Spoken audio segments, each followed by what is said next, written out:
Size of nucleus, मतलब size से हमारा मतलब है रेडियस का, कि उसका रेडियस क्या निकल के आएगा। तो देखिए हमने कहा density is equal to mass upon volume होती है, और यहीं से हम उसका साइज कैलकुलेट करेंगे, मतलब रेडियस कैलकुलेट करेंगे। तो density is equal to mass upon volume. So density of nucleus is equal to mass. Now volume of the nucleus, volume मतलब जो न्यूक्लियस है उसको हमने स्फेरिकल शेप में कंसिडर किया है, तो उसका वॉल्यूम क्या हो जाएगा, it's volume will be 4/3 pi r cube.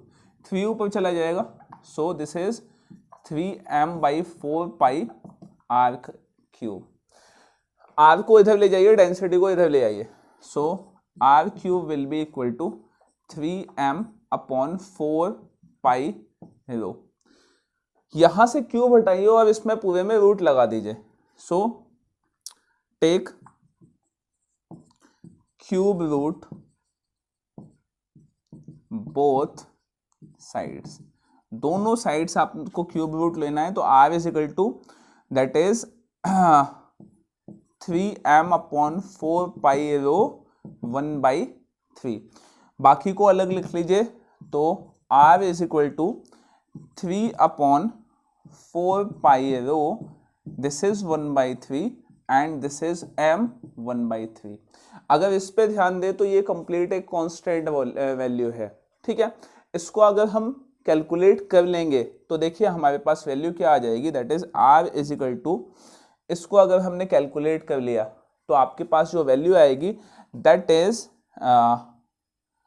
इसको हम एक अलग टर्म से लिखेंगे, that is r0 is equal to 3/4 pi rho की power 1/3 and this value will be, ये जो वैल्यू है वो निकल के आती है 1.2 into 10⁻⁻15 metre.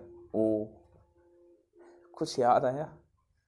10⁻⁻15 metre, which was the size of the nucleus, which was calculated with the help of distance of closest approach। वहां से हमने इसको कैलकुलेट किया था और ये वैल्यू हमारे पास निकल के आई थी।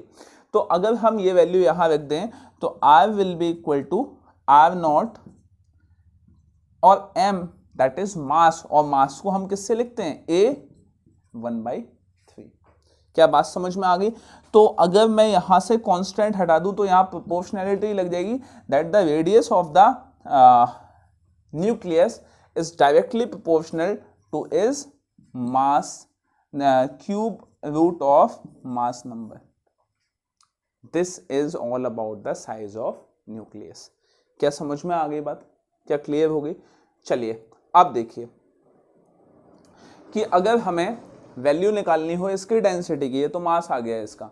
Now if we are going to calculate the value of density, तो डेंसिटी कैसे निकल के आएगी, density is equal to mass upon volume. Again mass as it is, volume 4/3 pi r cube. इन भाई साहब को ले जाइए ऊपर, तो आपके पास जो डेंसिटी की वैल्यू आ जाएगी, अब देखिए ये हो गया 3m/4 पाई, इसको आपने अलग रख दिया, ठीक है। चलिए और ये वैल्यू आपके पास क्या आ गई, r क्यूब। ये किसी भी एटम की जब आप डेंसिटी, उसका मास पुट करके उसकी डेंसिटी कैलकुलेट करेंगे, सो this is 3m/4 pi into this is r0 cube. और जब ये डेंसिटी आप कैलकुलेट करेंगे तो आपके पास जो वैल्यू आएगी दैट विल बी ऑफ, वो जो वैल्यू होगी वो वैल्यू हमारे पास जो निकल के आएगी दैट इज 2.3 इंटू 10⁻17 किलोग्राम पर मीटर क्यूब। कमाल की बात है, ये समझने वाली बात है कि आप देखिए सर न्यूक्लियस के density, the density of nucleus is in the order of 10⁻17 kg। कितनी ज्यादा डेंसिटी होगी। तो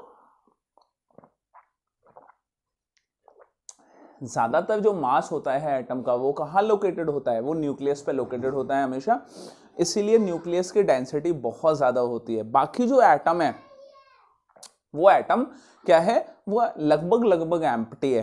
तो अगर मैं कहूँ कि एटम इस रूम के साइज का होगा तो सवाल ये है कि न्यूक्लियस का साइज कितना होगा। न्यूक्लियस का साइज इतना सा होगा और एटम का साइज इतना होगा।